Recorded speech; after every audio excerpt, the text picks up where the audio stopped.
اعوذ باللہ من الشیطان الرجیم، بسم اللہ الرحمن الرحیم۔ السلام علیکم، میں ہوں Muhammad Idrees Awan, advocate from Abbottabad. آج جس ٹاپک پہ میں بات کروں گا وہ ہے اسلام میں بیوہ کے حقوق۔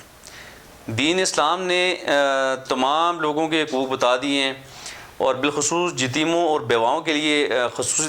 تاکید فرمائی ہے۔ خصوصی طور پہ بتایا گیا ہے کہ ہم کس طریقے سے بیواؤں کو ڈیل کریں، یتیموں کے ساتھ کس طرح ڈیل کریں۔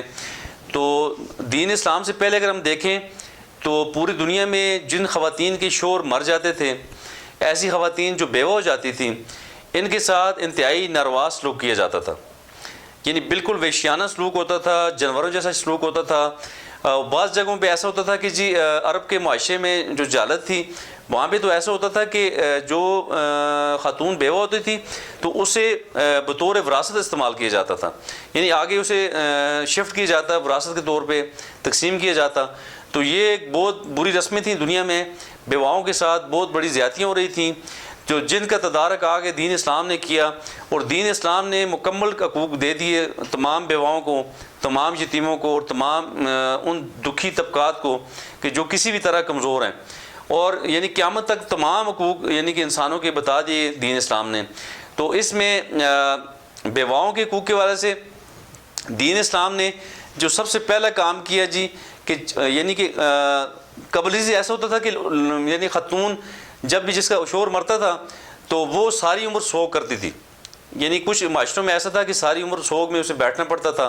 یا پھر کہیں پہ چتا میں جلایا جاتا تھا۔ یعنی کہ اگر ہندو معاشرے کی بات کریں تو وہاں پہ جو بیوہ ہوتی تھی وہ چتا میں جلائی جاتی تھی۔ تو ابھی تک ان کی یہاں رسمیں چلتی آئی ہیں، ابھی جا کے میرے خیال میں وہ چتا والا جو سلسلہ ختم ہوا ہے، لیکن تمام معاشروں میں مختلف طریقہ کار تھے عورتوں کو یعنی کہ زیادتیوں کا نشانہ بنانے کے، خاص کر بیواؤں کو۔ تو دین اسلام نے جو سب سے پہلا کام یعنی جو پہلی شرط بتائی کہ یہ جو ساری عمر کا سوگ ہے اسے ختم کر کے یعنی اس سوگ کو ختم کر کے 4 مہینے 10 دن کی عدت رکھ دی گئی بیوہ کے لیے، یعنی 4 دن 10 دن کی عدت، یعنی تمام عمر کے سوگ کو ہٹا کے یہ یعنی کہ دین اسلام نے رکھ دی۔ اس کے علاوہ دوسرے نمبر پہ شوہر یعنی کہ جو شوہر مرتا تھا، جو شوہر اب مرتا ہے بیوہ کسی کی بیوہ کا، تو اس کی جائیداد میں اس کا حصہ رکھ دیا گیا، یعنی کہ بیوہ کا حصہ باقاعدہ مقرر کر دیا گیا جائیداد کے اندر۔ اگر وہ اس کی اولاد ہے تو 1/8، اور اگر اس کی اولاد نہیں ہے تو 1/4۔ یعنی کتنی خوبصورت بات ہے کہ جائیداد میں بھی حصہ رکھ دیا گیا اور عدت میں بھی یعنی کہ 4 مہینے 10 دن رکھے گئے۔ اور تیسرے نمبر پہ بیوہ کو دوسری شادی کرنے کی دین اسلام نے اجازت دے دی ہے، یعنی کہ کوئی بھی بیوہ اگر وہ شادی کرنا چاہے تو اپنی عدت گزارنے کے بعد 4 مہینے 10 دن کے بعد وہ شادی کسی بھی جگہ کر سکتی ہے اپنی مرضی سے۔ چوتھے نمبر پہ آپ صلی اللہ علیہ وآلہ وسلم نے فرمایا کہ جو شخص بیوہ کے یعنی حقوق کے لیے، بیوہ کے تحفظ کے لیے یا بیوہ کی کوئی بھی ضرورت پوری کرنے کے لیے دوڑ دوپ کرے گا، یتیموں کے لیے دوڑ دوپ کرے گا، تو اس میں یعنی کہ اسے اللہ کی راہ میں جہاد کرنے کے برابر ثواب دیا گیا ہے، یعنی اس بتایا گیا ہے جی کہ اسے اتنا ثواب ملے گا کہ جتنا اللہ کی راہ میں اس نے جہاد کیا۔ تو کتنی بڑی بات ہے کہ بیوہ کے لیے دوڑ دوپ کرنے والا یعنی اسے جہاد کے برابر ثواب ملتا ہے۔ اس کے علاوہ 5ویں نمبر پہ وہ بیوہ عورتیں جو بچوں کو پالیں انہیں جنت کی بشارت دی گئی ہے،